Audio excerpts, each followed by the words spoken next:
Bismillahirrahmanirrahim. Assalamualaikum warahmatullahi wabarakatuh. Pagi ini kita masih belajar melanjutkan tentang berselawat kepada Rasulullah Sallallahu Alaihi Wasallam. Bicara tentang filosofi, makna, sejarah barangkali, terus ayat-ayat, hadis-hadis yang berkaitan dengan salawat. Dan tentu saja yang insya Allah juga kita bicara tentang fadilah, kekuatan, kelebihan berselawat.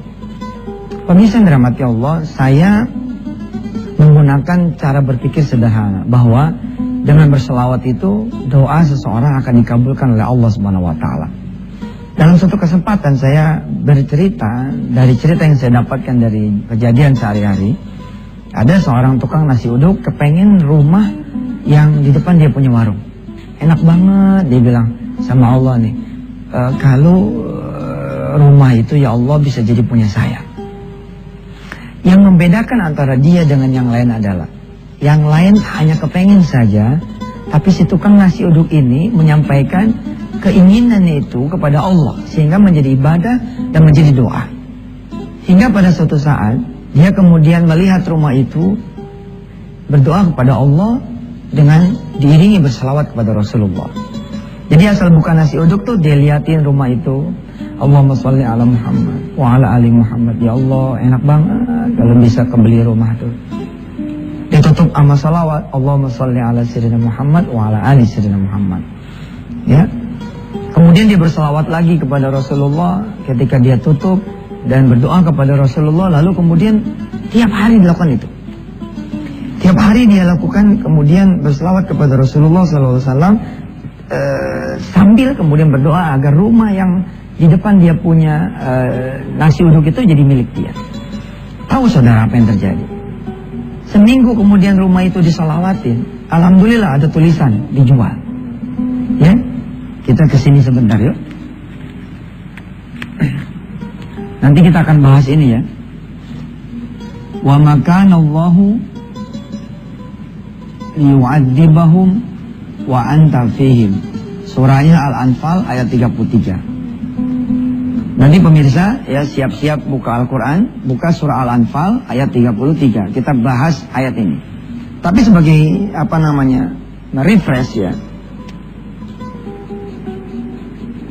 Dari kajian-kajian yang kemarin ya, salawat ini adalah pengantar yang baik, pendorong yang baik.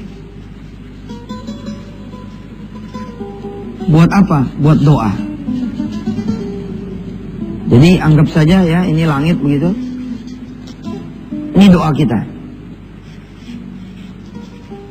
Kalau seseorang hanya berdoa, ya, seperti si ibu tadi berdoa, ya Allah enak banget kalau rumah itu bisa jadi rumah saya.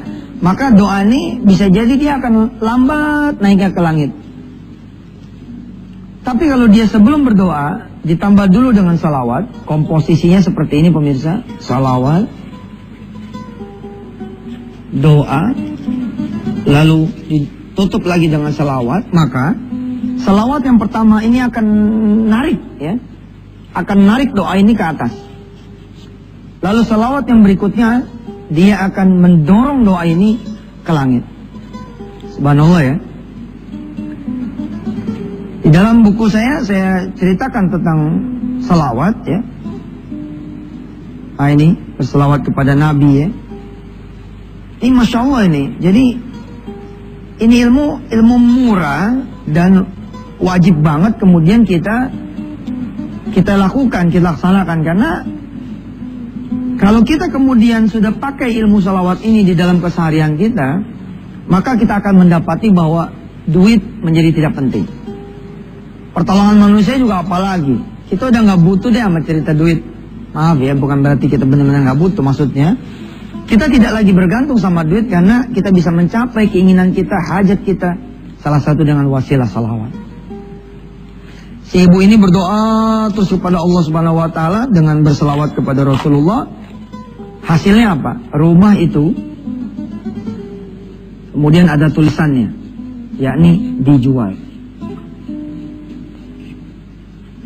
Ini kemajuan kan? Tadinya nggak ada tulisan dijual, sekarang ada tulisan dijual. Melihat ada tulisan dijual, dikencengin lagi sama dia sholawatnya. Tadinya baca cuma 1 kali, tutupnya juga 1 kali. Sekarang dia embat 10 kali, tutupnya juga 10 kali. Didawamin lagi 1 minggu berturut-turut sama dia. Asal buka salawat di pagi hari, tutup salawat lagi 10 kali, buka lagi 10 kali, tutup 10 kali. Alhamdulillah pemirsa, subhanallah, ini Masya Allah nih kisah. Ini rumah kemudian kebeli. Ini rumah kebeli sama orang lain. Kebeli sama orang lain. Wajar nggak? Kebeli sama orang lain wajar? Iya wajar. Orang dia nanya juga enggak. Apalagi ngasih DP, ngasih tanda jadi. Enggak, wajar aja kalau kemudian orang lain yang membeli rumah ini. Tapi sebagai doa, saudara, ini doa sedang naik ke atas. Sedang naik ke atas. Bedanya si ibu dengan kita berhenti bersalawat. Kita berhenti berdoa. Tapi si ibu ini tidak berhenti bersalawat dan tidak berhenti berdoa. Bagaimana kemudian kisah selanjutnya? Dan apa yang terjadi, ya, apa yang dimaksud, apa yang kita pahami nanti dari ayat 33 surah Al-Anfal. Tetap bersama Ustaz Yusuf Mansur, ya, di Wisata Hati TV dan kemana-mana. Alhamdulillah pemirsa, masih bersama Yusuf Mansur di acara kesayangan kita Wisata Hati TV. Kita doain ya para kameramen yang belum menikah, mudah-mudahan segera menikah, punya jodohnya. Yang belum punya anak, mudah-mudahan bisa segera memiliki anak keturunan. Soleh-soleha, kameramen yang tidak kelihatan mukanya karena memang invisible man, ya, manusia gak kelihatan, tapi hasil produksi mereka atas izin Allah dan para teman-teman yang ada di studio, mereka lah yang senantiasa berjasa atas izin Allah membuat saya bisa ketemu dengan saudara-saudara pemirsa semua setanah air. Dan insya Allah mudah-mudahan ya kameramen yang pada rajin, pada ikutin ngaji, bukan cuma sekedar melaksanakan tugasnya, mudah-mudahan juga Allah berikan pahala bagi pemirsa, dari pemirsa semua yang berselawat, mereka semua insya Allah dapat pahalanya. Juga buat seluruh stakeholder dari Antv, mulai dari atas sampai yang paling bawahnya, mudah-mudahan lah setiap kali pemirsa kemudian berselawat, mereka pun dapat pahalanya. Baik, kita terusin. Si ibu ini kemudian berbeda dengan kita. Kita ketika satu barang itu sudah tidak lagi bisa kita miliki, kita berhenti berdoa. Apa yang terjadi dengan si ibu ini? Dia terus berdoa. Dia terus berselawat pada Rasulullah. Jadi udah jadi pakaian gitu loh.